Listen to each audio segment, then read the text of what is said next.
Hey guys, okay, I'm back with a new video, and today's video is going to be a Sakhi, bedtime Sakhi, and today's bedtime Sakhi is number 5 in the series and it's called Sajjan Thug. Red avar, kuch avar, kamavat, man nahi, preet, moko, gant, lavat. It's a line from the Sukhmani Sadde part. Sorry if I'm making any mistakes in reading any of it or even pronunciation. I'm still learning myself. Please just correct me, just DM me or something. And yeah, I'm just going to continue on with the Sakhi. So, Sajjan means a nice person, a friend, a helper. There was a good man with his name living in Dolamba, now in Pakistan. He was known as a good man in his area. He constructed an inn for travellers to rest at night. Whenever a traveller would forget anything in the inn, Sajjan kept it as his own.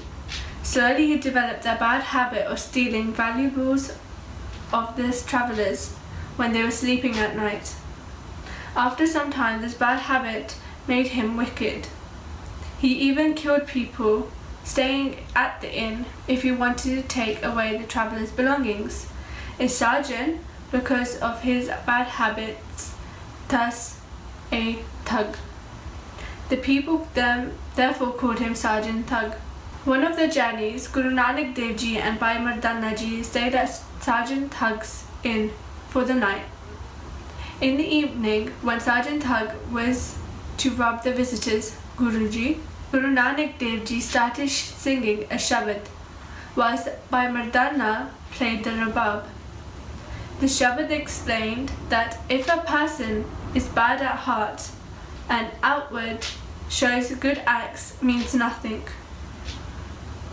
God knows your mind and no one can bluff him. The true friends, Sajjans, are actually the good deeds of a man.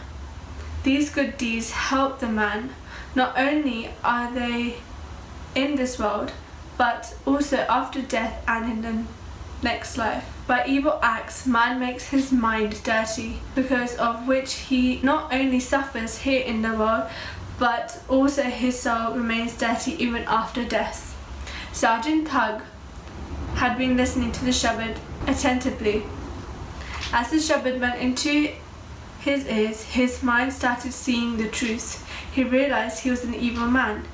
He was taking away belongings of the innocent travellers and doing harm to those who were supposed to be providing comfort and service.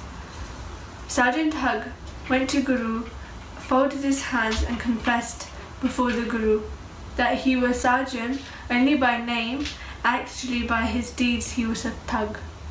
Sajjan Thug sincerely repeated and promised to hold a holy life in the future. The Guru was pleased by the change of his heart and was very kind to Sajjan Thug. Sajjan was advised to distribute all the ill-got money to the needy and start a life afresh as an honest man.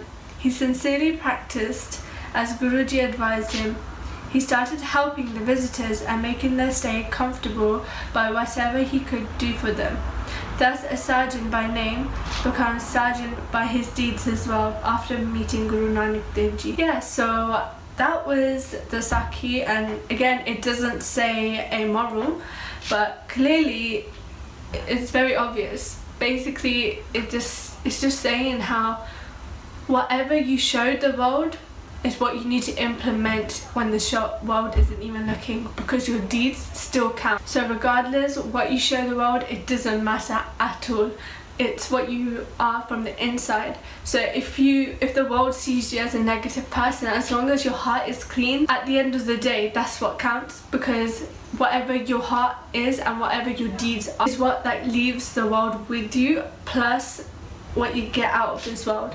So I believe that's the moral of the story, as Sajjan was supposed to be a nice name, as society saw him as a nice person, but behind everyone he was a thug. So his bad deeds at the end of the day was what was dragging him and his soul just wasn't clean by doing those bad deeds.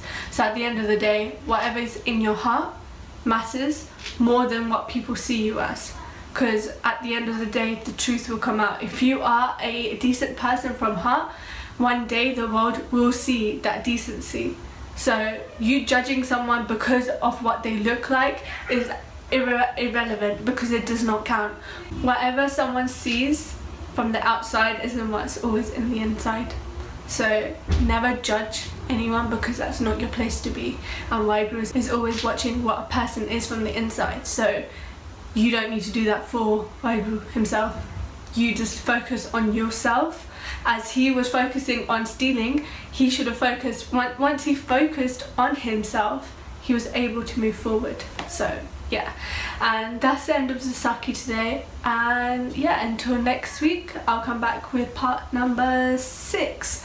And yeah, so give it a thumbs up if you like this video, comment down below, click that subscribe button for 2 uploads twice a week, and yeah, click that little ringy button for post notifications. And until next time, stay fearless and keep going. Bye.